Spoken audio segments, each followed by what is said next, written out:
പിതാവിന്റെയും പുത്രന്റെയും പരിശുദ്ധാത്മാവിന്റെയും നാമത്തിൽ ആമേൻ. അമ്മേ പരിശുദ്ധമേ, അമ്മേ പരിശുദ്ധമേ, ദൈവമാതാവേ, കൃപാസനത്തിലൂടെ ഞങ്ങൾക്കും ഞങ്ങളുടെ ദേശത്തിനും അമ്മ മധ്യസ്ഥം തേടി തന്ന എല്ലാ അനുഗ്രഹങ്ങൾക്കും കൃപകൾക്കും ഞങ്ങളിപ്പോൾ ഹൃദയം നിറഞ്ഞ നന്ദി പറയുന്നു. അമ്മേ പരിശുദ്ധമേ, ദൈവമാതാവേ, 2004 ഡിസംബർ 7-ാം തീയതി ഉച്ചകഴിഞ്ഞ് 2:30 കൃപാസനത്തിൽ സംഭവിച്ച അമ്മയുടെ പ്രത്യക്ഷപ്പെടലിനെ കുറിച്ച് തിരുസഭയ്ക്ക് സമർപ്പിച്ചിരിക്കുന്ന പഠനരേഖകളുടെ മേൽ സഭാത്മകമായ പഠനം ആരംഭിക്കുവാൻ ഞങ്ങൾ പ്രാർത്ഥിക്കുന്നു.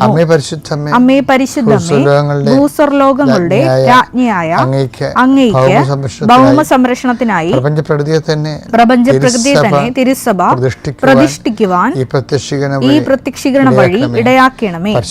പരിശുദ്ധമ്മേ, ജപമാല മാതാവേ, സകല കൃപാസനം പ്രാർത്ഥനകളോടും ചേർത്ത് ഞങ്ങളിപ്പോൾ പ്രാർത്ഥിക്കുന്ന ഈ കുടുംബത്തിന്റെ പ്രത്യേക നിയോഗം.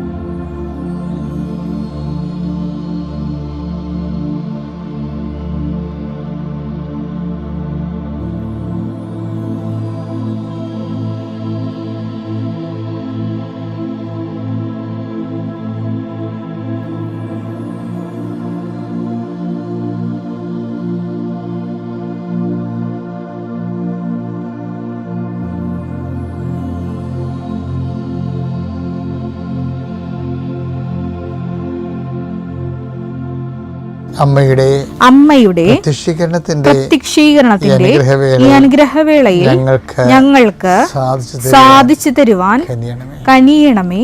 വിശ്വാസ പ്രമാണം. സർവശക്തനായ പിതാവും ആകാശത്തിന്റെയും ഭൂമിയുടെയും സൃഷ്ടാവുമായ ദൈവത്തിൽ ഞാൻ വിശ്വസിക്കുന്നു. അവിടുത്തെ ഏകപുത്രനും ഞങ്ങളുടെ കർത്താവുമായ ഈശോ മിശിഹായിലും ഞാൻ വിശ്വസിക്കുന്നു. ഈ പുത്രൻ പരിശുദ്ധാത്മാവിനാൽ ഗർഭസ്ഥനായി കന്യകാമറിയത്തിൽ നിന്ന് പിറന്ന് പൊന്തിയോസ് പീലാത്തോസിന്റെ കാലത്ത് പീഡകൾ സഹിച്ച് കുരിശിൽ തറയ്ക്കപ്പെട്ട് മരിച്ച് അടക്കപ്പെട്ട് പാതാളങ്ങളിൽ ഇറങ്ങി മരിച്ചവരുടെ ഇടയിൽ നിന്ന് 3-ാം നാൾ ഉയർത്ത് സ്വർഗത്തിലേക്ക് എഴുന്നള്ളി സർവശക്തിയുള്ള പിതാവായ ദൈവത്തിന്റെ വലതുഭാഗത്തിരിക്കുന്നു. അവിടെ നിന്ന് ജീവിക്കുന്നവരെയും മരിച്ചവരെയും വിധിക്കുവാൻ വരുമെന്നും ഞാൻ വിശ്വസിക്കുന്നു. പരിശുദ്ധാത്മാവിലും ഞാൻ വിശ്വസിക്കുന്നു. വിശുദ്ധ കത്തോലിക്കാ സഭയിലും പുണ്യവാന്മാരുടെ ഐക്യത്തിലും പാപങ്ങളുടെ മോചനത്തിലും ശരീരത്തിന്റെ ഉയർപ്പിലും നിത്യമായ ജീവിതത്തിലും ഞാൻ വിശ്വസിക്കുന്നു. ആമേൻ. സ്വർഗ്ഗസ്ഥനായ ഞങ്ങളുടെ പിതാവേ, അങ്ങയുടെ നാമം പൂജിതമാകണമേ. അങ്ങയുടെ രാജ്യം വരണമേ. അങ്ങയുടെ തിരുമനസ് സ്വർഗത്തിലെ പോലെ ഭൂമിയിലും ആകണമേ. അന്നു വേണ്ടുന്ന ആഹാരം ഇന്ന് ഞങ്ങൾക്ക് തരണമേ. ഞങ്ങളോട് തെറ്റ് ചെയ്യുന്നവരോട് ഞങ്ങൾ ക്ഷമിക്കുന്നത് പോലെ ഞങ്ങളുടെ തെറ്റുകൾ ഞങ്ങളോടും ക്ഷമിക്കണമേ. ഞങ്ങളെ പ്രലോഭനത്തിൽ ഉൾപ്പെടുത്തരുതേ, തിന്മയിൽ ഞങ്ങൾ രക്ഷിക്കണമേ. ആമേൻ. നന്മ നിറഞ്ഞ മറിയമേ, സ്വസ്തി. കർത്താവ് അങ്ങയുടെ കൂടെ സ്ത്രീകളിൽ അങ്ങ് അനുഗ്രഹിക്കപ്പെട്ടവളാകുന്നു. അങ്ങയുടെ ഉദരത്തിൻ ഫലമായി ഈശോ അനുഗ്രഹിക്കപ്പെട്ടവനാകുന്നു. പരിശുദ്ധ മറിയമേ, തമ്പുരാന്റെ അമ്മേ, പാപികളായ ഞങ്ങൾക്ക് വേണ്ടി ഇപ്പോഴും ഞങ്ങളുടെ മരണസമയത്തും തമ്പുരാനോട് അപേക്ഷിക്കണമേ. ആമേൻ. കർത്താവിന്റെ ഉന്നതമായ നാമത്തിന് സ്വസ്ഥം ചെയ്യുന്നു. കർത്താവിന്റെ വിശുദ്ധ പൗരോഹിത്യത്തെ മഹത്വപ്പെടുത്തണമേ. കർത്താവെ, സഭയിലുള്ള സാന്നിധ്യം പ്രകടമാക്കണമേ. എൻ്റെ കർത്താവിൻ്റെ ഉന്നതമായ നാമത്തിൽ, സഭയുടെ അധികാരത്തിൽ, കുരിശിൻ്റെ അടയാളത്തിൽ ഞാൻ നിന്നെയും നിന്റെ കുടുംബത്തെ ആശീർവദിക്കുന്നു. നീ ഇറങ്ങിപ്പോകുന്ന നിന്റെ വീടിൻ്റെ എല്ലാ വാതായനങ്ങളിലും ഞാൻ കർത്താവിൻ്റെ നാമത്തിൽ കുരിശാലേഖനം ചെയ്യുന്നു. നീ അനുഗ്രഹിക്കപ്പെട്ടവനാകട്ടെ. നിന്റെ കുടുംബവും കുഞ്ഞുങ്ങളും അനുഗ്രഹിക്കപ്പെടട്ടെ. നീ ഏത് ഭവനത്തിൽ പ്രവേശിച്ചാലും ആ ഭവനത്തിൽ സമാധാനം ആശംസിക്കാൻ പറഞ്ഞ കർത്താവിൻ്റെ നാമത്തിലെ ഞാൻ ഈ സമയത്ത്, ഈ പ്രഭാതത്തിലെ നിന്റെ കുടുംബത്തിൽ സമാധാനം ആശംസിക്കുന്നു. കർത്താവെ, സമാധാനം ആ മക്കൾ അനുഭവിക്കുവാനും അതിൽ കുടികൊള്ളുവാനും ഇടയാക്കണം പ്രാർത്ഥിക്കുന്നു. എവിടെ പോകുമ്പോഴും കർത്താവ് നിന്റെ വചനത്തിനനുസരിച്ച് ജീവിക്കുവാനും വചനത്തിൽ തെറ്റിപ്പിരിഞ്ഞ് പടല പിരിഞ്ഞ് പോകാതിരിക്കാനും കർത്താവെ, അങ്ങ് കെരൂബുകളുടെ സംരക്ഷണം അങ്ങയുടെ മക്കൾക്ക് നൽകാൻ പ്രാർത്ഥിക്കുന്നു. ഈശോയെ, ഇന്ന് കണ്ടുമുട്ടുന്ന വ്യക്തികൾ നീ ആശീർവദിക്കണമേ. കർത്താവെ, ഞങ്ങൾ നിൻ്റെ പീഡാനുഭവത്തിൻ്റെ ശക്തിയാൽ, കുരിശുമരണത്തിൻ്റെ ശക്തിയാൽ, അതിനേക്കാൾ വരുന്നൊരു ഉയർത്തെഴുന്നേൽപ്പിൻ്റെ ശക്തിയാൽ അങ്ങയുടെ മക്കളുടെ പ്രാർത്ഥനകൾ ചെവിക്കൊള്ളുകയും മാതാവിൻ്റെ മധ്യസ്ഥത അവ സ്വീകരിക്കപ്പെടുകയും ദൈവത്തിൻ്റെ കണ്ണീരുടെ അവർ വിതക്കാനുള്ള വിത്തുമായി പോകുന്നു. അവരെ ജയഘോഷത്തോടെ കൊയ്തക്കറ്റയുമായിട്ട് വരുന്നു എന്ന് പറഞ്ഞ് കർത്താവിൻ്റെ വചനം ഇന്ന് നിൻ്റെ ജീവിതത്തിൽ പാലിക്കുകയും നീ രാത്രി തിരിച്ചു വരുമ്പോൾ സന്തോഷത്തോടെ തിരിച്ചു വരുവാൻ ഇടയാകണമെന്ന് പ്രാർത്ഥിക്കുന്നു.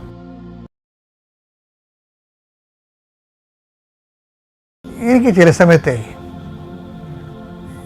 മോശയേക്കാൾ ഇത്തിലൂടെ ഒരു പടി ചില കാര്യങ്ങൾക്ക് ജോഷുവയാണോ കുറച്ചുകൂടി ചില സാഹചര്യത്തിൽ മെച്ചമെന്ന് എനിക്ക് എപ്പോഴും ഇവർ തമ്മിൽ ഞാൻ തൂക്കി നോക്കിയിട്ടുണ്ട്. നിങ്ങളോർക്കും അച്ഛൻ ഈ ജോഷുവിനെയും മോസസിനെയൊക്കെ പറഞ്ഞു നടക്കുന്നത് എന്തിനാണ്? ജീവിതവുമായിട്ട് അല്ലേ നമ്മൾ എനിക്ക് ജപ്തി നടപടിയാണ്.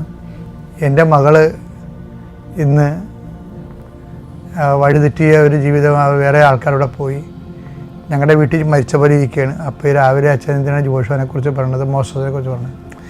നമ്മൾ എന്ത് കഴിച്ച അനുഭവങ്ങളിലൂടെ കടന്നു പോയാലും ഇതിനെ ഹീല് ചെയ്യിക്കുന്നത് ദൈവം തന്നെയാണ്.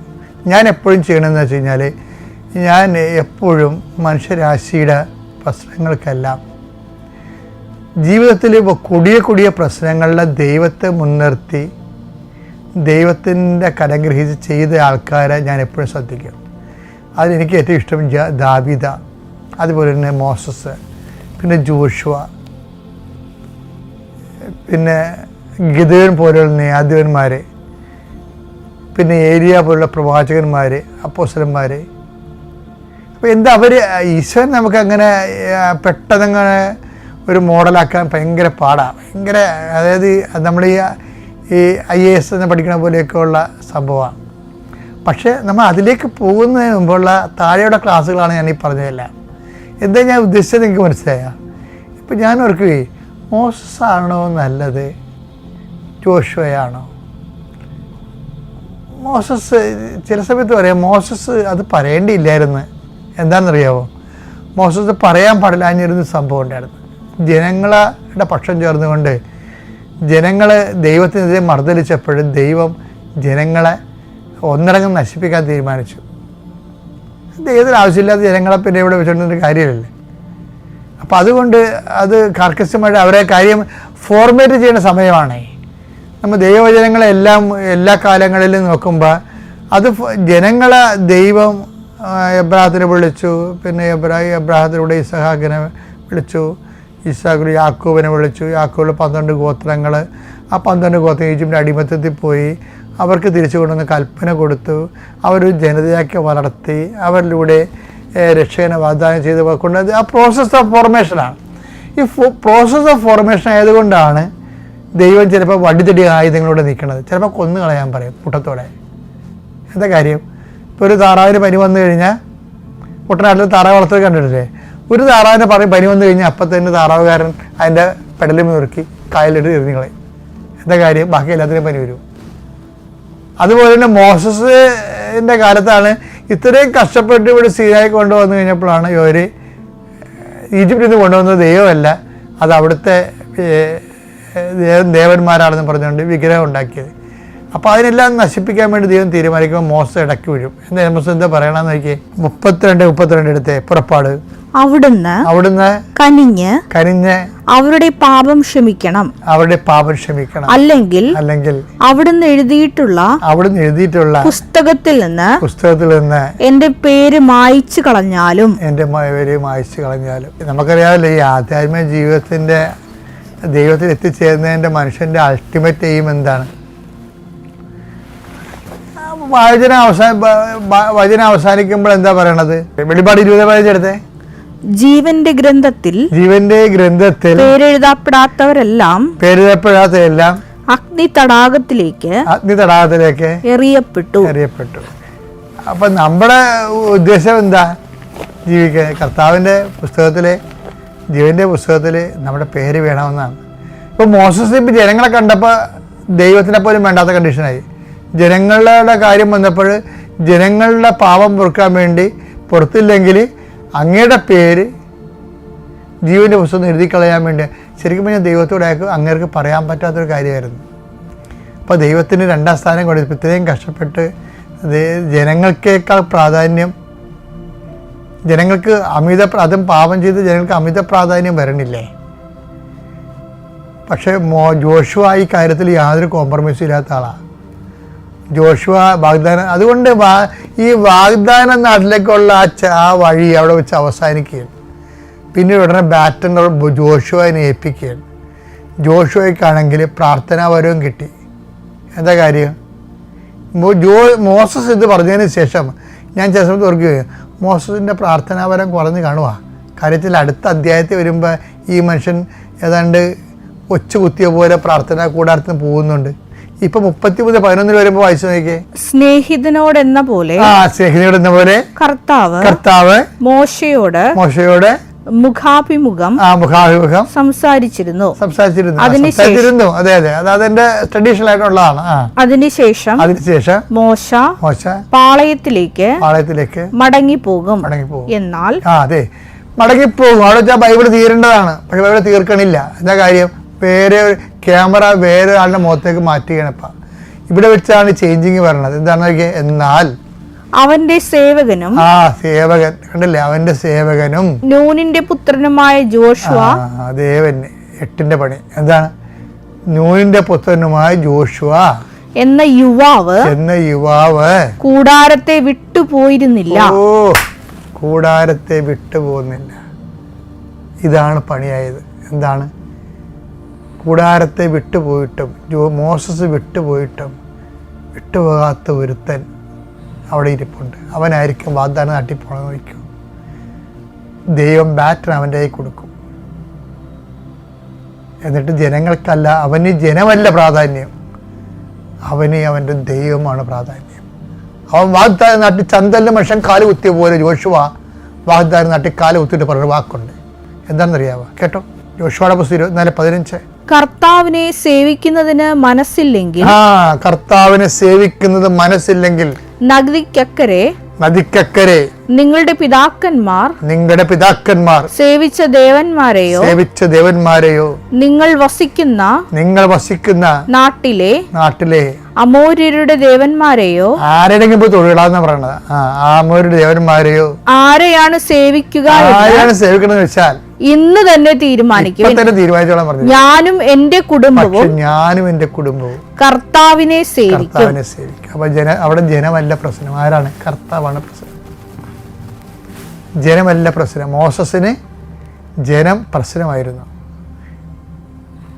ആ ജനത്തെ രക്ഷിച്ചിട്ടുണ്ടെന്ന കർത്താവിൻ്റെ ഒരു ഓപ്ഷൻ വന്നപ്പോൾ ജീവൻ്റെ പുസ്തകത്തിൽ നിന്ന് വരെ പേര് മാറ്റാൻ പറഞ്ഞു. അപ്പം കർത്താവല്ല പ്രശ്നം, ജനമാണ് പ്രശ്നം. ഇവിടെ എന്താ പറയണം? ഇവിടെ ജനമല്ല പ്രശ്നം, കർത്താവാണ് പ്രശ്നം. ഞാനും എൻ്റെ കുടുംബവും ഞങ്ങൾ സേവിക്കുന്ന കർത്താവിൻ്റെ കൂടെ നിൽക്കുക. അതായത് എപ്പോഴും ബൈബിളിൻ്റെ ഫോളോ ചെയ്യുന്ന ഒരു ഫോളോ ഉണ്ട്. എന്ന് വെച്ച് കഴിഞ്ഞാൽ ഒരു ഓപ്ഷൻ വന്നു കഴിഞ്ഞാൽ പിന്നെ ഭാര്യയാണ്, ഭർത്താവാണ്, മക്കളാണെന്നല്ല, കർത്താവാണ് വിഷയം. അത് എപ്പോഴും നമ്മൾ ചിന്തിക്കണം.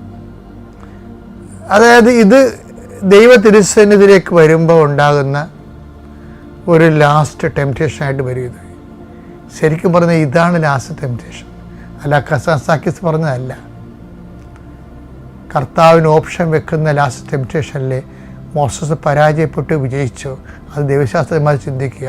പക്ഷേ വിജയിച്ച ഒരു മനുഷ്യനെക്കുറിച്ചാണ് ഞാൻ പറയുന്നത്, ജോഷുവ. ഒരു ജോഷുവയിലേക്കുള്ള യാത്ര, അതാണ് വാഗ്ദാന നാട്ടിലെത്താനുള്ളൊരു വഴി. കർത്താവിൻ്റെ എല്ലാ വാഗ്ദാനങ്ങളും പ്രാപിക്കുന്നതാണ് ഉടമ്പടി. ഇതുപോലെ ലാസ്റ്റ് നിമിഷം വരുമ്പോൾ ലോകത്തേക്കാളും മനുഷ്യരെക്കാളും കർത്താവിൻ്റെ പക്ഷം ചേരാൻ കർത്താവ് നിനക്ക് ശക്തി തരട്ടെ. ഈ പുണ്യഭൂമിയിൽ ഇന്നേ ദിവസം ഇവിടെ വന്ന് സാക്ഷ്യം പറയാൻ ലഭിച്ച ഈ അനുഗ്രഹത്തെ പ്രതി ഞാൻ സർവശക്തനായ ദൈവത്തോടും കൃപാസനം മാതാവിനോടും ഞാൻ ഒത്തിരി നന്ദി പറഞ്ഞുകൊള്ളുന്നു. എൻ്റെ പേര് ദിബിൻ ദേവസി. ഞാൻ വരുന്നത് UK നിന്നാണ്. എൻ്റെ നാട്ടിലെ സ്ഥലം കാലടി, എടനാട്, എടവകയാണ്. ഇന്ന് ഇവിടെ സാക്ഷ്യം പറയാനായിട്ട് ആദ്യമായി എനിക്ക് പറയാനുള്ളത് 2017 ഞാൻ വിദേശത്ത് നിന്ന് വെക്കേഷൻ വരുമ്പോൾ എൻ്റെ ഫാമിലിയായിട്ട് വരുമ്പോൾ എൻ്റെ വൈഫ് എന്നോട് പറഞ്ഞു, കൃപാസനം എന്ന് പറഞ്ഞ സ്ഥലമുണ്ട്, അവിടെ നമുക്ക് പോകണം. അന്ന് എനിക്ക് ആദ്യത്തെ കുട്ടി ജനിച്ചിരിക്കുന്ന സമയമാണ്. അപ്പോൾ ഞാൻ എൻ്റെ വൈഫിനോട് ആദ്യമായിട്ട് പറഞ്ഞത് ഇനി ഏതൊക്കെ സ്ഥലങ്ങളുണ്ടെന്നാണ് ചോദിച്ചത്. കാരണം നാട്ടിൽ വന്നു കഴിഞ്ഞാൽ ആകെ 10-28 ദിവസം ഉണ്ടാവുള്ളൂ. അതിൽ തന്നെ പകുതി ദിവസവും അവളുടെ നേർച്ചകൾക്ക് ഓരോ സ്ഥലങ്ങളിലേക്കുള്ള ഓട്ടമാണ്. അപ്പോൾ ഞാൻ വൈഫിനോട് പറഞ്ഞു, നമുക്ക് പോവാം, പക്ഷേ നീ ഒരുപാട് എന്നെ നിർബന്ധിക്കരുത് ഒരു കാര്യങ്ങൾക്കെന്ന് പറഞ്ഞു. കാരണം വൈഫിൻ്റെ അമ്മ അവിടെ ഉണ്ട്, അമ്മ ഒറ്റയ്ക്കാണ്. അപ്പോൾ അമ്മ എല്ലാ സ്ഥലങ്ങളിലും പ്രാർത്ഥനയ്ക്ക് പോകും. അപ്പോൾ ഞാൻ വൈഫിനോട് പറയും, അമ്മ ഒറ്റയ്ക്കാണ്, അമ്മയ്ക്ക് ഇഷ്ടംപോലെ സമയമുണ്ട്, അമ്മയ്ക്ക് പ്രാർത്ഥനകൾക്കായിട്ട് ഓരോ സ്ഥലങ്ങളിൽ പോകാൻ പറ്റും, പ്രാർത്ഥിക്കാൻ പറ്റും. പക്ഷെ നമുക്ക് അതേപോലെ അല്ലല്ലോ. അതിനനുസരിച്ച് നീ അമ്മയുടെ വർത്തമാനം കേട്ട് നമ്മൾ വെക്കേഷൻ വരുമ്പോൾ ഓരോ സ്ഥലങ്ങളിലേക്കും എന്നെയും കൂടി അതിലേക്ക് കൊണ്ടുവരുമെന്ന് പറയും. പക്ഷെ അങ്ങനെ 2017 ഇവിടെ വന്നു. ആ സമയത്ത് ആദ്യമായിട്ട് ഞാൻ ഈ ഭാഗത്തേക്ക് ആദ്യമായിട്ടായിരുന്നു വന്നത്. അപ്പോൾ ആദ്യമായിട്ട് വരുമ്പോൾ തന്നെ അവിടെ അച്ഛൻ ക്ലാസ് എടുത്തുകൊണ്ടിരിക്കേണ്ടായിരുന്നു. കുറച്ചു നേരം കേട്ടു. എനിക്ക് അച്ഛൻ്റെ സംഭാഷണ ശൈലിയും കാര്യങ്ങളൊന്നും അത്രയ്ക്കും ഇഷ്ടപ്പെട്ടില്ല. കാരണം ഇഷ്ടപ്പെടാതെയാണല്ലോ ഞാൻ വന്നത്. അതിനുശേഷം ഇവിടെ വന്നിരുന്നു. അപ്പോൾ ഞാൻ വൈഫിനോട് പറഞ്ഞു, നീ പെട്ടെന്ന് കാര്യങ്ങളൊക്കെ തീർത്ത് പ്രാർത്ഥിക്കാനുണ്ടെങ്കിൽ വേഗം പ്രാർത്ഥിച്ചിട്ട് വരണം. ഞാൻ എന്നിട്ട് അവസാനം ആ മൂലയ്ക്ക് അവിടെ ചെയറിലിരിക്കുകയായിരുന്നു. ഇതിനുശേഷം ഞങ്ങൾ വെക്കേഷൻ കഴിഞ്ഞ് തിരിച്ചു പോയപ്പോൾ ഞാൻ വൈഫിനോട് അത്ര ഹാപ്പി ആയിരുന്നില്ല. ഇതിനുശേഷം 2019 വെക്കേഷൻ വന്നപ്പോഴും ഞാൻ വന്നു. അന്ന് എൻ്റെ കൂടെ രണ്ടാമത്തെ കുട്ടിയുണ്ട്. 2020 ഞാൻ വിദേശത്തായിരുന്നല്ലോ എന്ന് പറഞ്ഞല്ലോ. അപ്പോൾ 2019 വരുമ്പോൾ രണ്ടാമത്തെ കുട്ടിയും ജനിച്ചു. കോംപ്ലിക്കേഷൻസ് ഒന്നുമില്ല.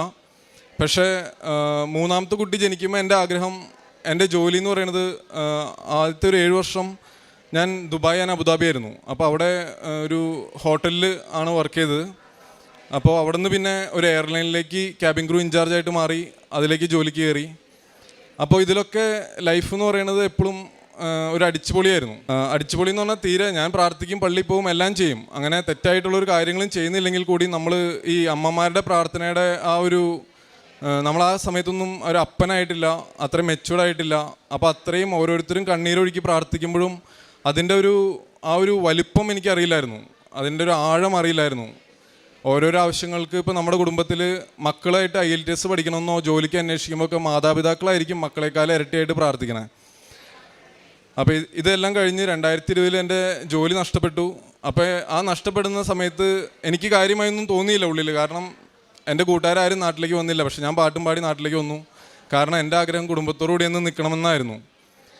മൂന്നാമത് കുട്ടി ജനിച്ചത് 2020 ഓഗസ്റ്റിലാണ്. കൊറോണ സമയത്തായിരുന്നു. അപ്പോൾ ഒത്തിരി കോംപ്ലിക്കേറ്റഡ് ആയിരുന്നു. അപ്പോഴാണ് ഞാൻ പ്രാർത്ഥനയിലേക്ക് ഒത്തിരി ആഗ്രഹിച്ച് വൈഫിൻ്റെ എന്താണ് കൃപാസനം ആ ബുക്കുകളൊക്കെ എടുത്ത് പയ്യെ നോക്കി വായിച്ചു. അതിനുശേഷം നാട്ടിൽ വന്നതിന് ശേഷം ഇവിടെ വന്നു, പ്രാർത്ഥിച്ചു. പക്ഷെ അന്ന് എൻ്റെ പ്രാർത്ഥനയിൽ വ്യത്യാസം വന്നു. അന്നിവിടെ വരുന്നത് എന്തിനാണെന്ന് എനിക്ക് മനസ്സിലാക്കാനുള്ളൊരു ആരംഭമായിരുന്നു അത്. പക്ഷെ വന്ന് ഒരു മാസം, രണ്ടാമത്തെ മാസം തന്നെ വിദേശത്തേക്ക് പോകാനുള്ള അടുത്ത വഴികൾ നോക്കി വെച്ചിരുന്നു. 2022 ആദ്യം വൈഫും തൊട്ട് പുറകെ ഞാനും വിദേശത്തേക്ക് പോകുന്നു. അവിടെ ചെന്ന് ജോലി അന്വേഷിക്കുന്നു. പെട്ടെന്ന് ജോലി കിട്ടുന്നു. അപ്പോഴൊക്കെ എന്നിലുള്ള ഞാനെന്ന ഭാവം, ഓവർ കോൺഫിഡൻസ്, അത് എന്നിൽ വർദ്ധിക്കാൻ തുടങ്ങി. കാരണം എവിടെ ജോലി അപ്ലൈ ചെയ്താലും എനിക്കത് കിട്ടാൻ തുടങ്ങി. എനിക്കങ്ങനെ ജോലിക്കൊരു ബുദ്ധിമുട്ടുണ്ടായിരുന്നില്ലെങ്കിലും അവിടെ ഗ്രേറ്റ് ഓർമണ്ട് സ്ട്രീറ്റ് എന്ന് പറഞ്ഞാൽ വേൾഡിൽ തന്നെ ബെസ്റ്റ് ഹോസ്പിറ്റലിൽ ഒന്നായ ഹോസ്പിറ്റലിൽ എനിക്ക് എക്സ്പീരിയൻസ് ഉള്ളതുകൊണ്ടും അത്യാവശ്യം ഇംഗ്ലീഷ് ഹാൻഡിൽ ചെയ്യാൻ സാധിക്കണ കാരണം എനിക്ക് അവിടെ തന്നെയാണ് ആദ്യമായിട്ട് ജോലി കിട്ടിയത്. അപ്പോൾ അവിടെ ജോലി കിട്ടി. അവിടെ ജോലി ചെയ്യുമ്പോഴാണ് ഞാൻ ഈ യാഥാർത്ഥ്യങ്ങൾ മനസ്സിലാക്കാൻ തുടങ്ങിയത്. കാരണം അത്രയും നാൾ ഹോസ്പിറ്റലിൽ വർക്ക് ചെയ്തുള്ള എയർലൈനിലും ഹോട്ടലിലുമാണ് വർക്ക് ചെയ്തിട്ടുള്ളത്. അന്നാണ് പ്രാർത്ഥനയിലേക്ക് ശരിക്കും ഓരോ കുട്ടികളും അനുഭവിക്കണ ഓരോരോ ബുദ്ധിമുട്ടുകൾ, അവരുടെ രോഗങ്ങൾ, ഇതെല്ലാം കണ്ടപ്പോഴാണ് ഇതിൻ്റെ വലിപ്പം, യാഥാർത്ഥ്യ ജീവിതം എന്താണെന്നും യാഥാർത്ഥ്യം എന്താണെന്നും എനിക്ക് മനസ്സിലായത്. ഈ ഗ്രേറ്റ് ഓർമണ്ട് സ്ട്രീറ്റിൽ വരുന്ന പിള്ളേരെന്ന് പറയുന്നത് ഈ വേൾഡിൽ തന്നെ ഏറ്റവും കോംപ്ലിക്കേറ്റഡ് ആയിട്ടുള്ള രോഗങ്ങളായിരിക്കും ആ ഹോസ്പിറ്റലിൽ അഡ്മിഷൻ എടുക്കുക. അപ്പോൾ അതിൽ ഇൻറ്റേർണൽ ഓർഗൻസ് ഇല്ലാത്ത പിള്ളേരുണ്ടാവും, അല്ലെങ്കിൽ ക്യാൻസർ സംബന്ധമായ അസുഖങ്ങളുള്ള പിള്ളേരുണ്ടാവും. അങ്ങനെ ഒത്തിരി ബുദ്ധിമുട്ടുകളിൽ കടന്നു പോകണമാണ്. പക്ഷെ അവർക്ക് പൈസയുണ്ട്. ഇൻ്റർനാഷണൽ പേഷ്യൻസ് വാർഡ് എന്ന് പറഞ്ഞാൽ വലിയ വലിയ ഷേഖുമാരുടെയും വലിയ വലിയ കോടീശ്വരന്മാരുടെ കുട്ടികളൊക്കെ ആയിരിക്കും അവിടെ പേയ്മെൻറ്റ് കൊടുത്ത് അവർ ചികിത്സിക്കുക. അപ്പോൾ അന്ന് എനിക്കൊരു കാര്യം മനസ്സിലായി, ഒരു കാലത്ത് പൈസയാണ് എല്ലാം, അല്ലെങ്കിൽ പൈസ ഉണ്ടെങ്കിലാണ്, ഇന്നും നമ്മൾ വിശ്വസിക്കുന്നത് പൈസ ഉണ്ടെങ്കിലേ കാര്യങ്ങൾ നടക്കുകയുള്ളൂ, പൈസ വേണം പൈസ വേണം. പക്ഷെ ആ ഒരു ഹോസ്പിറ്റലിലെ റൂമിൽ അവരെല്ലാം പൈസക്കാരാണ്, പക്ഷെ അവരുടെ ഉള്ള ഒരു പിഞ്ചോമന എന്ന് പറയുന്നത് അവർക്ക് ആറ്റുനോറ്റിരുന്ന് കിട്ടിയതായിരിക്കും. പക്ഷേ ആ കുട്ടികളിൽ നിന്ന് എടുത്ത് താലോലിക്കാനോ അവരോട് ഓടിക്കളിക്കാനോ മാതാപിതാക്കൾക്ക് സാധിക്കാത്തൊരവസ്ഥ എന്നെ ഒത്തിരിയധികം ചിന്തിപ്പിച്ചു. ഇനി അങ്ങോട്ട് മുന്നോട്ടാണ് ഈ ഹെൽത്ത് കെയറിൽ തന്നെ ജോലി ചെയ്യണമെന്നും ഒരാഗ്രഹം എന്നിൽ വന്നു. ഇതിന് ശേഷം ഈ സാക്ഷ്യം പറയുന്ന മെയിൻ സാക്ഷ്യങ്ങൾ എന്തെന്ന് ചോദിച്ചാൽ, ഇതിന് ശേഷം ഒരു ദിവസം എൻ്റെ കുട്ടിക്ക്, രണ്ടാമത്തെ കുട്ടിക്ക് 40 ഡിഗ്രി പനി. അന്നേ ദിവസമാണ് എൻ്റെ ചേച്ചി മിഡ്ലാൻഡ്സിൽ മാഞ്ചസ്റ്ററിൽ നിന്നും എൻ്റെ വീട്ടിലേക്ക് ലണ്ടനിലേക്ക് ജസ്റ്റ് ഒരു വിസിറ്റിന് വരാണ്. 2 വർഷത്തെ എൻ്റെ ചേച്ചി എന്നെ കാണാൻ വന്നതാണ് ഒറ്റയ്ക്ക്. അതും എൻ്റെ ചേച്ചി ഒത്തിരി ദൈവത്തിൽ ആശ്രയിക്കുന്ന, പ്രാർത്ഥിക്കുന്ന, മുടങ്ങാതെ കുർബാന കാണാൻ ശ്രമിക്കുന്ന ഒരു വ്യക്തിയാണ്. എൻ്റെ ചേച്ചി എന്നെ കാണാൻ വന്ന ദിവസം രാത്രി 8:30 വരെ ഞങ്ങൾ കുക്ക് ചെയ്യണു, സംസാരിക്കണു, എല്ലാം ചെയ്തെങ്കിലും രാത്രി ഒരു 9 മണിയായപ്പോൾ എൻ്റെ കുട്ടിക്ക് 40 ഡിഗ്രി പനി. ആ പനി പിടിച്ച് അവനെയും കൊണ്ട് ഞങ്ങൾ A&Eയിലേക്ക് ഓടി ചെന്നു. അവിടെ ഒരു ഹോൾ നൈറ്റ് വെയിറ്റ് ചെയ്തു. ഡോക്ടർ പറഞ്ഞു നമുക്ക് കിഡ്നി ഒന്ന് ടെസ്റ്റ് ചെയ്യണം. അതിനുശേഷം എന്നെ വീട്ടിലേക്ക് കാൽപോളും ന്യൂറോഫിനും മാറി മാറി തരും അവിടെ. അതെല്ലാം കൊടുത്തിട്ടും പനി കുറയുള്ള, തോളത്ത് കിടക്കാണ്, ഇവിടെ എല്ലാം ചുട്ടുപൊള്ളാണ്. അപ്പോൾ കൃപാസനത്തിൽ വന്നെങ്കിലും കൃപാസനത്തിൽ എൻ്റെ വൈഫ് പറയും, ദിബിനൊന്ന് ഉടമ്പടി എടുത്തു നോക്ക്, എടുക്കാൻ പാടില്ലേ. അപ്പോൾ എനിക്ക് അവളുടെ ഏത് നേരവും പ്രാർത്ഥനയും കാര്യങ്ങളും കാണുമ്പോൾ അവളോട് ഞാൻ പറയും, താൻ ബാധി ദൈവം ബാധി. നമ്മൾ 6 നിയോഗം എഴുതിയിട്ട് ഇനിയും ദൈവം തരും, ഈ 6 നിയോഗങ്ങളൊന്നും കരുതി പ്രയത്നിക്കാതിരുന്നിട്ട് കാര്യമില്ല. അപ്പോൾ ഞാൻ വൈഫിനെ എപ്പോഴും ഉപദേശമാണ്, നീ ഇത്രയും സമയം സ്പെൻഡ് ചെയ്യണത് നീ പ്രവർത്തിക്കാനായിട്ട് ഉപയോഗിക്കുക, ഇതായിരുന്നു. അപ്പോൾ ഈ പനി എന്തായാലും കുറയണില്ല. പനി കുറയാതെ വന്ന സമയത്ത് ഞാനപ്പോൾ തമാശയ്ക്ക് പറഞ്ഞു, ഇത് ഞാൻ മുട്ടുകുത്താൻ വേണ്ടിയിട്ടാണ്, ദൈവത്തിലേക്ക് അടുക്കാൻ വേണ്ടിയിട്ടായിരിക്കും, മാതാവിലേക്ക് അടുക്കാൻ വേണ്ടിയിട്ടായിരിക്കും. അറിവില്ലായ്മ കൊണ്ടാണെങ്കിലും അറിഞ്ഞാണെങ്കിലും ഞാൻ പലതും പറഞ്ഞതാണല്ലോ. ഞാൻ എന്നിട്ട് ഈ പനി മാറുന്നില്ല, എൻ്റെ സിസ്റ്റർ തിരിച്ചു പോയി. അപ്പോൾ ഒരു ദൈവനിയോഗം എന്ന പോലെ ചേച്ചി ആ ദിവസം അവിടെ വരാനും എനിക്കൊരു സപ്പോർട്ടായിരുന്നു. ചേച്ചി പറഞ്ഞ കാരണമാണ് ഹോസ്പിറ്റലിൽ പോയതും. ഇതിന് ശേഷം എൻ്റെ വൈഫ് ജോലിക്ക് പോയേക്കണു. ഞാൻ എന്നിട്ട് പനി പിടിച്ച് കുട്ടി മുകളിൽ റൂമിൽ കിടക്കണു. ഞാൻ നേരെ വന്ന് മാതാവിൻ്റെ തൈലൊടുക്കുകയും ഞാൻ എന്നിട്ട് മുട്ടുകുത്തി മാപ്പ അപേക്ഷിച്ചു, ഞാൻ പറഞ്ഞു പോയതിനെല്ലാം എന്നോട് ക്ഷമിക്കണേ. ഞാൻ ഈ തൈലം പൂശി പ്രാർത്ഥിക്കുന്ന സമയത്ത് എൻ്റെ കൊച്ചിൻ്റെ പനി വിട്ടു പോകണേന്നെല്ലാം പ്രാർത്ഥിച്ചിട്ട് ഞാൻ മുകളിൽ ചെന്ന് തൈലം വിശ്വാസപ്രമാണം ചൊല്ലി തൈലം പുരട്ടുമ്പോൾ അതിനുശേഷം ഞാൻ ടെമ്പറേച്ചർ നോക്കുമ്പോൾ എൻ്റെ കുട്ടിക്ക് 36 ടെമ്പറേച്ചർ കണ്ടത്. ആ നിമിഷം തന്നെ ആ പനി വിട്ടുപോയി. അതെനിക്കൊരു അനുഭവമായിരുന്നു. അങ്ങനെ ഞാൻ ഓൺലൈൻ ഉടമ്പടി എടുക്കുകയാണ്. ഞങ്ങൾ അവിടെ നിന്ന് വീട് ഷിഫ്റ്റ് ചെയ്യാൻ നോക്കുന്നു. ഒത്തിരി ദൂരയിലേക്ക് 2.5 മണിക്കൂർ യാത്ര ചെയ്യണം. അവിടേക്ക് ഷിഫ്റ്റ് ചെയ്യണേക്കാളും മുമ്പ് നമുക്ക് ആദ്യമായി വേണ്ടത് ഒരു അക്കോമഡേഷനാണ്. നല്ലൊരു ഭവനം വേണം, സമാധാനവും സന്തോഷമായിട്ട് താമസിക്കാൻ പറ്റിയൊരു ഭവനം. പക്ഷേ അവിടെ എൻ്റെ ചേച്ചി പറഞ്ഞു റെൻറ്റിന് വീട് കിട്ടാൻ ഭയങ്കര ബുദ്ധിമുട്ടാണ്, അവർ ഒത്തിരി അന്വേഷിച്ചൊന്നും കിട്ടുന്നില്ല.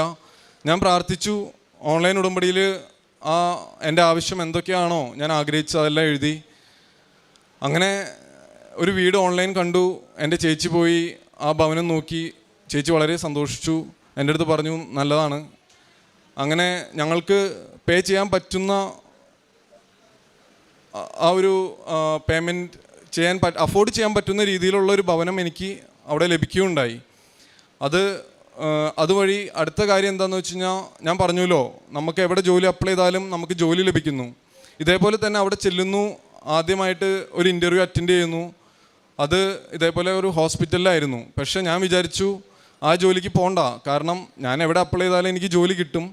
അപ്പോൾ ആ ഒരു ഓവർ കോൺഫിഡൻസ് ഉള്ളതുകൊണ്ട് തന്നെ മറ്റെല്ലായിടത്തും ജോലി അന്വേഷിച്ചു.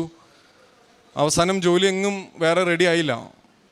അപ്പോൾ ഈ ജോലി എങ്ങും റെഡി ആവാത്തത് കൊണ്ട് തന്നെ തൊട്ടടുത്തുള്ളൊരു ഫാക്ടറിയിൽ ഞാൻ ജോലിക്ക് പോയി. അവിടെ ജോലിക്ക് ചെന്ന് അവിടെ ജോലി 2-3 ദിവസം ചെയ്തു. അപ്പോഴേക്കും ആദ്യം ചെയ്ത ജോലിയുടെ പേപ്പർ വർക്കുകളെല്ലാം കംപ്ലീറ്റ് ആയി. ഇനി പോകണമോ വേണ്ടയോ, 45 മിനിറ്റ് ഡ്രൈവ് ചെയ്യാനുണ്ടായിരുന്നു. ഞാൻ എന്നിട്ട് നന്നായി പ്രാർത്ഥിച്ചൊരുങ്ങി ആ ജോലി തുടങ്ങി. പക്ഷെ ജോലി തുടങ്ങുന്ന സമയത്തും ഇനി എങ്ങനെ മുന്നോട്ട് പോകും, കാരണം വൈഫിന് 3 ദിവസം ജോലി ചെയ്യണം. എനിക്ക് 3 ദിവസത്തേക്കുള്ളിൽ ജോലി ചെയ്യാൻ പറ്റില്ല. 5 ദിവസത്തെ ട്രെയിനിങ്സ് വരുന്നുണ്ട്. അപ്പോൾ പലപ്പോഴായിട്ടുള്ള ട്രെയിനിങ്ങുകളിൽ വൈഫിൻ്റെ ജോലിനെ അത് ബാധിക്കും. ആ സമയത്ത് വൈഫിൻ്റെ അമ്മ വരാമെന്ന് പറയുകയും അത് മാതാവ് എനിക്ക് ആ ജോലി ചെയ്യാൻ പറ്റുന്ന രീതിയിലും അതോടൊപ്പം തന്നെ ആ സാഹചര്യങ്ങൾ എനിക്ക് ആ ജോലിക്ക് വേണ്ടിയിട്ട് ഒരുക്കി തന്നു. അത് വലിയൊരു അത്ഭുതമായി കാണുന്നു. കാരണം വിൻ്റർ ആയിരുന്നു UK-യിൽ. ആ സമയത്ത് ഞാൻ താമസിക്കുന്ന സ്ഥലത്ത് മഞ്ഞൊക്കെ വീഴുന്ന സ്ഥലമാണ്. മമ്മി വരുമെന്ന് ഒട്ടും പ്രതീക്ഷിച്ചില്ല. എങ്കിലും മമ്മി അവിടെ വരികയുണ്ടായി. ഞാൻ മമ്മീനെയും കൊണ്ടാണ് ഇപ്പോൾ തിരിച്ചു വന്നത്. അപ്പോൾ കഴിഞ്ഞ വർഷം ഉടമ്പടിയിലെടുത്ത സാക്ഷ്യത്തിന് ശേഷം, ഉടമ്പടി ഓൺലൈൻ എടുത്തതിന് ശേഷം ഞാൻ light day candle prayer continuous ആയിട്ട് ചെയ്തു വരുന്നു. കാരണം വീണ്ടും ഞാൻ അത് പുതുക്കാൻ ഓൺലൈൻ നോക്കുമ്പോൾ അത് സാധിച്ചിരുന്നില്ല.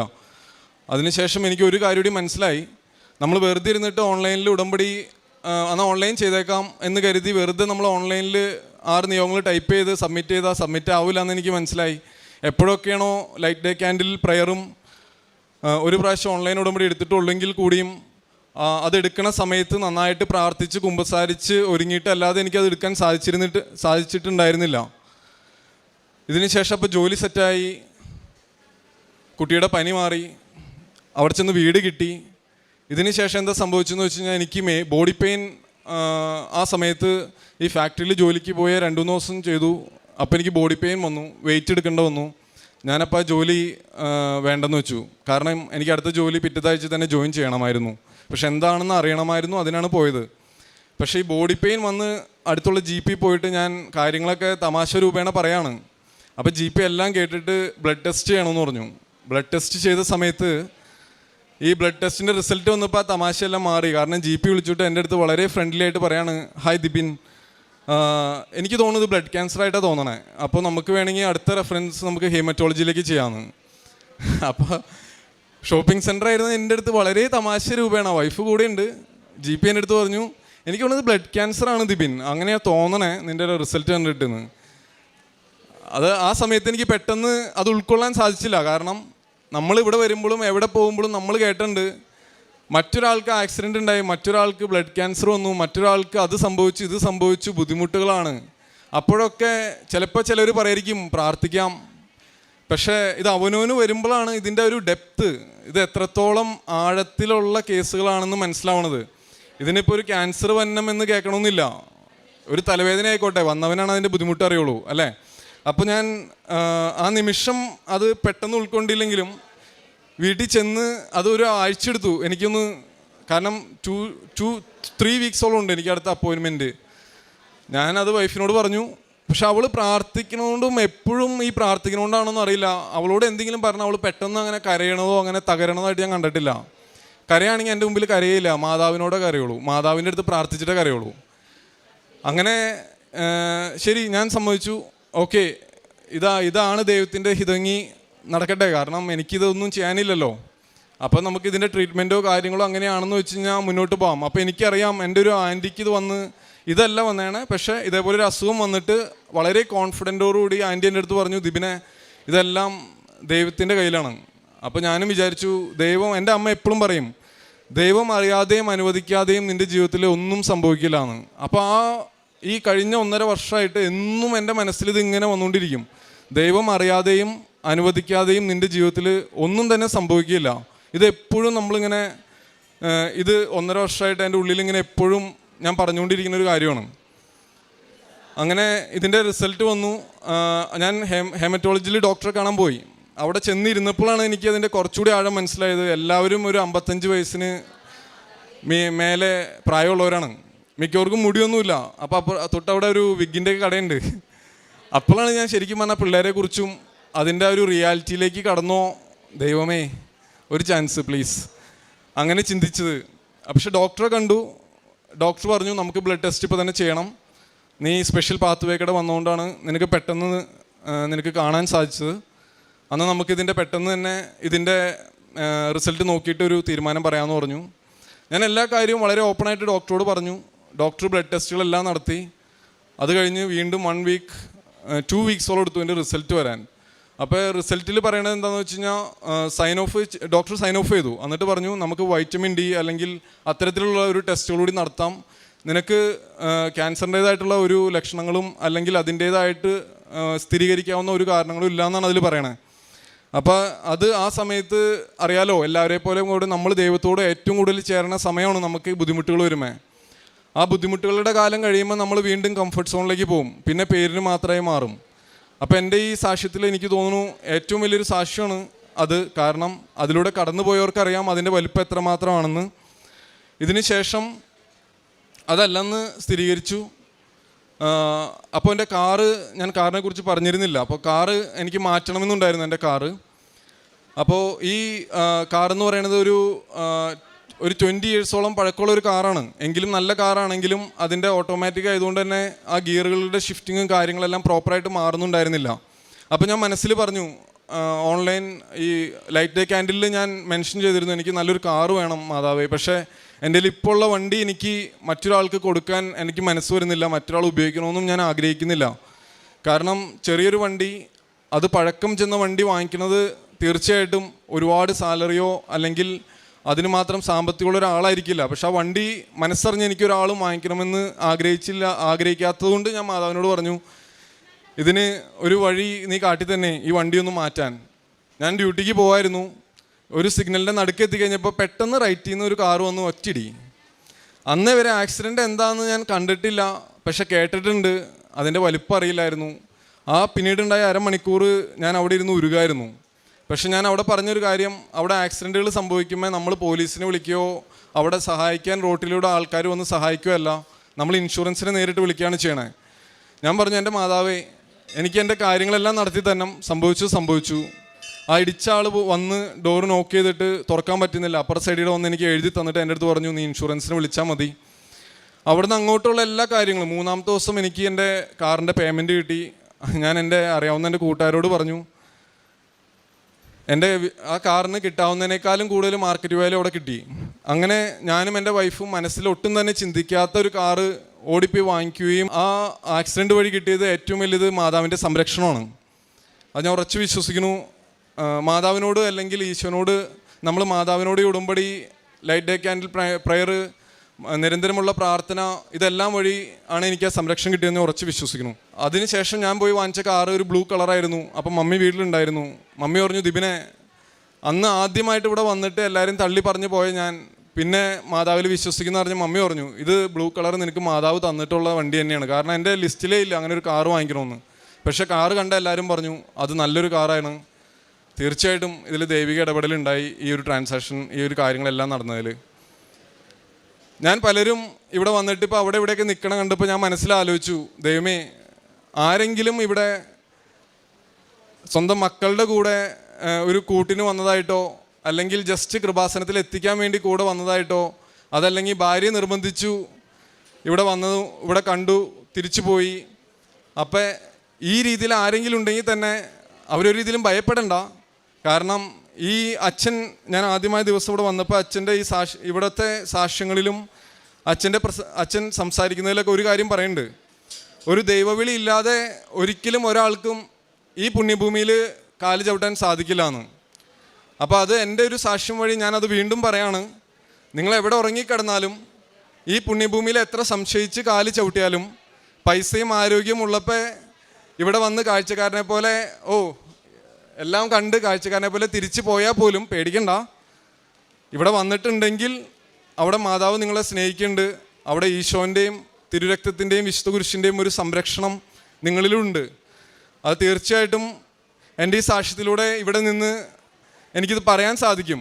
പിന്നെ ഇന്നിവിടെ സാക്ഷ്യം പറയാൻ വന്നപ്പോൾ തന്നെ എനിക്കൊരു ഡൗട്ട് ഉണ്ടായിരുന്നു, എനിക്ക് സാക്ഷ്യം പറയാൻ പറ്റോ ഇല്ലയോ എന്ന്.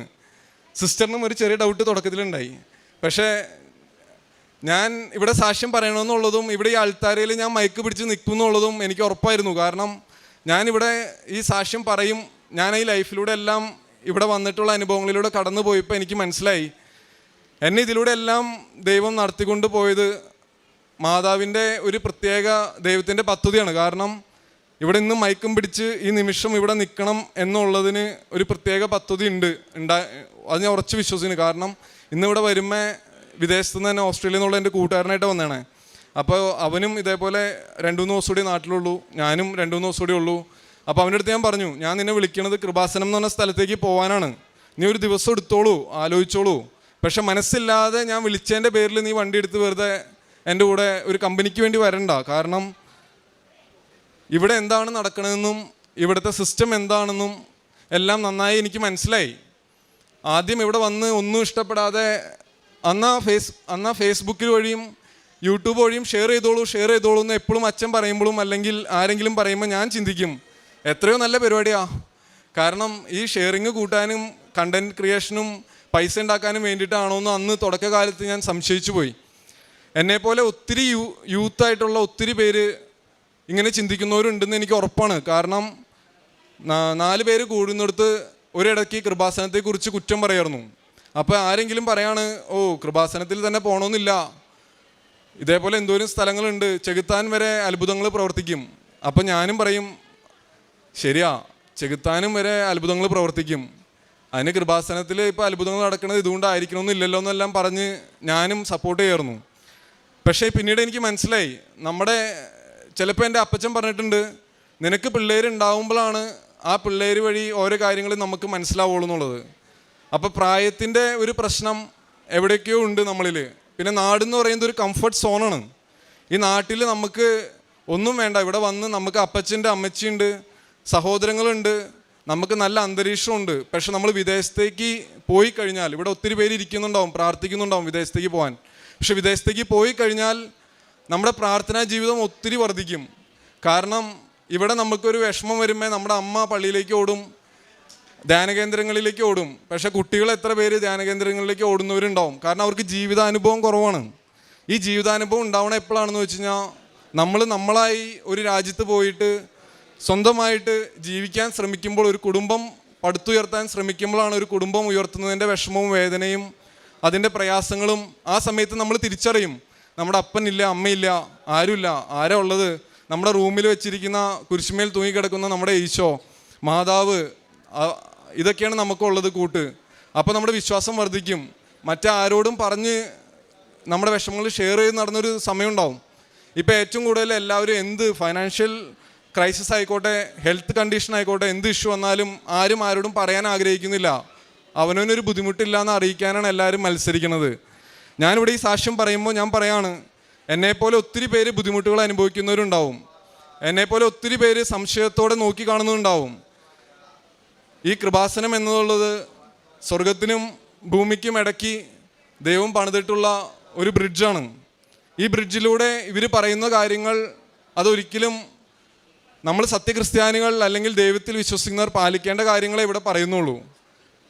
അതുകൊണ്ട് തന്നെ തീർച്ചയായിട്ടും ഈ കൃപാസനത്തിൽ വന്നിട്ടുള്ള ഒരാൾ പോലും എല്ലാം ഉൾക്കൊള്ളാൻ സാധിച്ചില്ലെങ്കിൽ പോലും ഒരു ദൈവവിളി ഇല്ലാതെ ഇവിടെ വരാൻ സാധിക്കില്ല എന്നും, അതുവഴി അവരറിയാതെ തന്നെ ഒത്തിരി അനുഗ്രഹങ്ങൾക്കിടെ ഒരു ബണ്ടിലായിട്ടാണ് അവർ ഇവിടുന്ന് തിരിച്ചു പോകുന്നത് എന്ന് ഞാൻ ഉറച്ചു വിശ്വസിക്കുന്നു. ഇവിടെ വന്ന് സാക്ഷ്യം പറയാൻ, അതേപോലെ തന്നെ പ്രേക്ഷിത പ്രവർത്തനങ്ങളായിട്ട് ഞാൻ ചെയ്തത് എന്താണെന്ന് വെച്ചാൽ, നമുക്ക് ഒരു 3 കുട്ടികളായിട്ട് വിദേശത്ത് ജീവിക്കുന്നവർക്കറിയാം സമയത്തിൻ്റെ പരിധി, നമുക്ക് സമയ ലഭ്യത ഒത്തിരി കുറവാണ് മറ്റുള്ള പ്രേക്ഷിത പ്രവർത്തനങ്ങൾക്ക് ഇറങ്ങാൻ. പക്ഷേ ആരെങ്കിലും സങ്കടങ്ങൾ പറയുമ്പോൾ അവരുടെ ആവശ്യങ്ങൾ ജെന്യൂനാണെന്ന് മനസ്സിലാക്കി കഴിഞ്ഞാൽ നമ്മളെ കൊണ്ടാവാവുന്ന സഹായങ്ങൾ അവർക്ക് ചെയ്യാറുണ്ട്. പിന്നെ ഏതൊരു വ്യക്തിക്കും വളരെ എളുപ്പത്തിൽ ചെയ്യാൻ പറ്റിയൊരു പ്രേക്ഷിത പ്രവർത്തനമാണ് നമ്മുടെ ഫേസ്ബുക്കിലും വാട്സപ്പിലൊക്കെ സ്റ്റാറ്റസ് ഇടാന്നുള്ളതും ഷെയർ ചെയ്യാന്നുള്ളതും വചനം പങ്കുവെക്കുക എന്നുള്ളതും. വചനം പങ്കുവെക്കുന്നത് സ്റ്റാറ്റസായിട്ട് വാട്സപ്പിൽ കണ്ടില്ലെങ്കിൽ എൻ്റെ കൂട്ടുകാർ ചോദിക്കാറുണ്ടായിരുന്നു, ദിപിനെ ഇന്നൊന്നും കണ്ടില്ലല്ലോ, നിൻ്റെ സ്റ്റാറ്റസ് കണ്ടിട്ടാണ് ഞങ്ങൾക്ക് അന്നത്തെ ഒരു എനർജി കിട്ടണേന്ന്. പിന്നെ എല്ലാവരോടും ഞാൻ കൃപാസനത്തെക്കുറിച്ച് സംസാരിക്കാൻ തുടങ്ങി.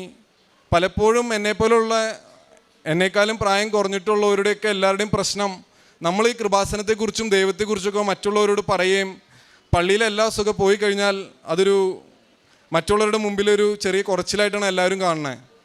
പക്ഷേ സത്യത്തിൽ പറഞ്ഞാൽ നമ്മുടെ ഓരോരുത്തരുടെയും ജീവിതത്തിൽ ഓരോ അവസ്ഥകൾ വരുമ്പോഴാണ് ഇതിൻ്റെ ആഴം മനസ്സിലാക്കണേ. ആദ്യമേ പള്ളി പോകുമ്പോൾ എന്താണ് കുർബാന എന്നും കുർബാനയിൽ എത്രത്തോളം അതിന് ഡീപ്പായിട്ട് പങ്കെടുക്കണമെന്നും മനസ്സിലാക്കാൻ സാധിക്കാത്തൊരു കാലഘട്ടം എൻ്റെ ജീവിതത്തിലുണ്ടായിരുന്നു.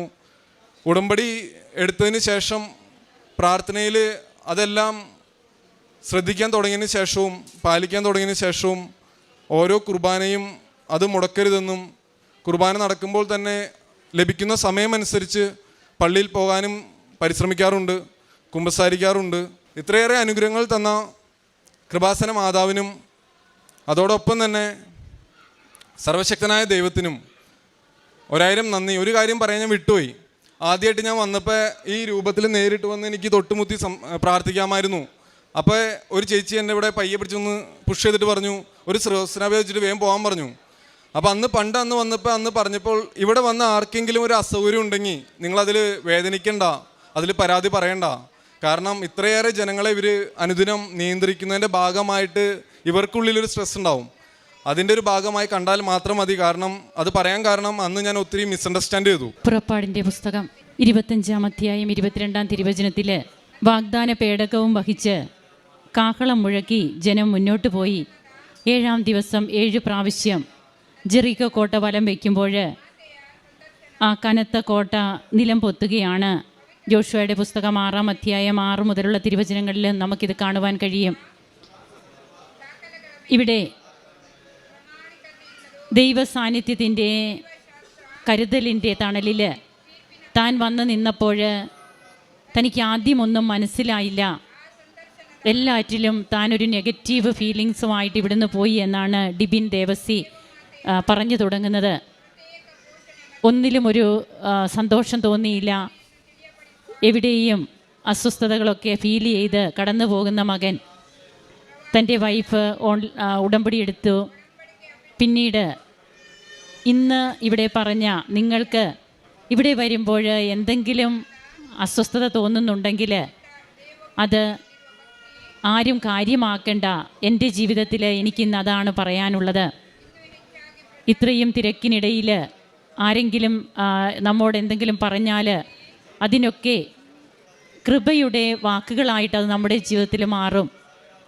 അത് തനിക്ക് അനുഭവപ്പെടുന്നു. തൻ്റെ ഓൺലൈൻ ഉടമ്പടി light A candle prayer request ഇതിൻ്റെ സാക്ഷ്യമാണ് ഡിബിൻ ഇവിടെ പങ്കുവയ്ക്കുക. തനിക്ക് കിട്ടിയ ജോലി പോയിട്ട് പിന്നീട് ജോലി ലഭിക്കുന്നതും വീട് ലഭിക്കുന്നു, വാടക വീട്, അതൊക്കെ കിട്ടാൻ ഒത്തിരിയേറെ റിസ്ക്കുള്ള സ്ഥലം, അവിടെ തനിക്ക് വാടക വീട് ലഭിക്കുന്നു. തൻ്റെ കുഞ്ഞിൻ്റെ രോഗസൗഖ്യം, അന്നാണ് ആദ്യമായിട്ട് ഞാൻ മുട്ടുമടക്കാൻ വേണ്ടിയിട്ടാണ് ഇത് എന്ന് സ്വയം ബോധ്യപ്പെട്ട് താൻ ഉടമ്പടി നേർച്ച വസ്തുക്കൾ ഉപയോഗിച്ച്, ഉടമ്പടി തൈലം ഉപയോഗിച്ച് കുഞ്ഞിന് എങ്ങനെയാണ് സംരക്ഷണം ലഭിച്ചത്, പനി പെട്ടെന്ന് വിട്ടുമാറി എന്നാണ് ഈ മകൻ പങ്കുവയ്ക്കുക. അങ്ങനെ പിന്നീട് തനിക്ക് ഒരു വെഹിക്കിൾ ലഭിക്കുന്നതും, തനിക്കുണ്ടായിരുന്ന ഒരു വെഹിക്കിൾ അത് ഒരു അപകടത്തിലൂടെ തനിക്ക് നഷ്ടപ്പെടുന്നു. എന്നാൽ ഏറ്റവും നല്ല വിലയ്ക്ക് തന്നെ ഇൻഷുറൻസ് എല്ലാമായിട്ട് അത് വിറ്റുപോകുന്നു. അപ്പോൾ അപകട സാഹചര്യങ്ങളിൽ കൂടി നടക്കുമ്പോഴും അതിലും നിന്നെക്കുറിച്ചൊരു പദ്ധതി എൻ്റെ മനസ്സിലുണ്ട്, നിൻ്റെ നാശത്തിനല്ല ക്ഷേമത്തിനുള്ള പദ്ധതി എന്ന് ജെറമിയ പ്രവാചകൻ്റെ പുസ്തകം 29:11 പറയുന്നത് ഇന്ന് താൻ അനുഭവിക്കുകയാണ്. തൻ്റെ ഓവർ കോൺഫിഡൻസ് ഒക്കെ തനിക്ക് ഒന്നുമല്ലാതായി. ഇന്ന് ദൈവത്തിൽ പൂർണ്ണമായും താൻ ആശ്രയിക്കുന്നു. അതുപോലെ കൃപാസനത്തെക്കുറിച്ച് മറ്റുള്ളവർ പറയുമ്പോൾ താനും അതിൻ്റെ കൂടി കൃപാസനത്തിന് നല്ലതല്ലാത്ത രീതിയിലുള്ള കാര്യങ്ങൾ താൻ പറഞ്ഞിരുന്നെങ്കിൽ ഇന്ന് താനൊരു സാക്ഷ്യമാണ്. തൻ്റെ സ്റ്റാറ്റസ് വഴി ഇന്ന് എങ്ങനെയാണ് കൂട്ടുകാരെയൊക്കെ അടുപ്പിക്കുന്നത് കൃപാസനത്തിലേക്ക്, ദൈവവചനമൊക്കെ താൻ ഷെയർ ചെയ്യും. ഡിവിനെ ഇന്ന് നിൻ്റെ ഷെയറിംഗ് ഒന്നും കിട്ടിയില്ലല്ലോ എന്ന് വിളിച്ചു ചോദിക്കുന്ന ഒരു ഫ്രണ്ട്സിൻ്റെ ശൃംഖല തനിക്കുണ്ട്. അതുപോലെ തന്നെ കൃപാസനം എന്ന് പറയുന്നത് സ്വർഗത്തിനും ഭൂമിക്കും ഇടയിലുള്ള ബ്രിഡ്ജാണെന്ന് ഈ മകൻ പറയുന്നു. തെദേവും എന്ന തൻ്റെ പുസ്തകത്തിൽ ബഹുമാനപ്പെട്ട VP ജോസഫ് അച്ഛൻ എങ്ങനെയാണ് പരിശുദ്ധ അമ്മയുടെ കൈപിടിച്ച് താൻ നടത്തിയ തൻ്റെ ജീവിതയാത്ര, അതായത് ഒരു ഒറ്റ തടിപ്പാലത്തിലൂടെ രാത്രിയിൽ താൻ തോടിനക്കരെ കിടക്കുമ്പോൾ അവിടെ തനിക്ക് കൂട്ടായിരുന്നത് കർത്താവിൻ്റെ മാലാഖ എന്ന പ്രാർത്ഥനയും തൻ്റെ അമ്മയുടെ ജപമണി മാലകൾ. അപ്പോൾ സ്വർഗത്തിനും ഭൂമിക്കും ഇടയിലുള്ള ഒരു ബ്രിഡ്ജെന്ന് ഈ മകൻ പറയുമ്പോൾ തീർച്ചയായും തനിക്ക് വിളക്കുമേന്തി താൻ പാലം കയറുമ്പോൾ തൻ്റെ പെറ്റമ്മ പാലത്തിൻ്റെ ഒരു കരയിൽ നിൽക്കുമ്പോൾ ഒരു കാറ്റ് വന്ന് ആ വിളക്ക് കെട്ടുപോവുകയാണ്. ബഹുമാനപ്പെട്ട VP ജോസഫ് അച്ഛൻ പാലത്തിൻ്റെ നടുവിലും അങ്ങോട്ടോ ഇങ്ങോട്ടോ പോകാൻ പറ്റാത്ത അവസ്ഥ, കൂറ്റാക്കുറ്റിയിട്ട് അവിടെ തനിക്ക് ദീപമായത് താൻ 4 വയസ്സ് മുതൽ അറിഞ്ഞ തൻ്റെ അമ്മയാണ്, പരിശുദ്ധ അമ്മയാണ് എന്നൊക്കെ ബഹുമാനപ്പെട്ട അച്ഛൻ്റെ ജീവചരിത്രക്കുറിപ്പിൽ നമുക്ക് കാണുവാൻ കഴിയും. ദൈവം എന്ന പുസ്തകത്തിൽ ഇന്ന് ഇതൊക്കെ തന്നെയാണ് കൃപാസനത്തിൻ്റെ ഉടമ്പടിയിലൂടെ അനുഭവങ്ങളായിട്ട് ഓരോ മക്കളും അനുഭവിക്കുന്നത്.